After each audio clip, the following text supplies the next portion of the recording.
فجر کی نماز میں دیر سے پہنچا، امام صاحب اتحیات میں بیٹھے ہوئے تھے تو اس نے وہ جماعت جوائن کر لی۔ اب جب وہ فارغ ہوا ہے تو سنتیں کب پڑھے گا؟ فوراً طلوع آفتاب سے پہلے پڑھ لے یا بعد میں؟ دیکھیں، پہلی بات تو یاد رکھیں کہ اس صورت میں یہ بالکل ٹھیک کیا کہ جماعت کے ساتھ مل گئے،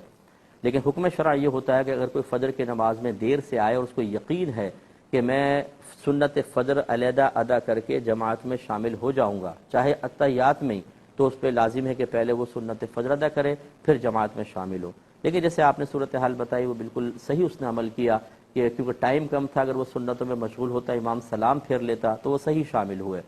ابھی یاد رکھیں کہ سنت فجر جو ہیں وہ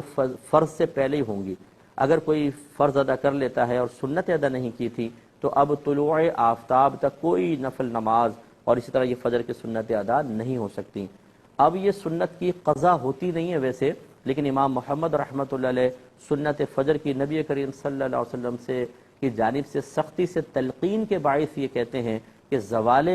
آفتاب سے پہلے یعنی زوال کے وقت سے پہلے ان سنن کی قضا ادا کر لی جائے، یہ بہتر ہے۔ تو لیکن امام اعظم ابو حنیفہ اور امام ابو یوسف تو اس کا نہیں کہتے ہیں سنت نکل گئی تو نکل گئی، اس کی قضا نہیں ہے۔ تو بہرحال پڑھ لینا بہتر ہے، تو پڑھنا ہوگا طلوع آفتاب کے بعد، سورج کی پہلی کرن نکل کر اس کے بعد جب 20 منٹ ہیں یہ طلوع آفتاب کہلاتا ہے، گویا کہ سورج نکلنے کے 20 منٹ تک انتظار کر لیں، پھر اگر چاہیں تو سنت فجر کی قضا ادا کریں۔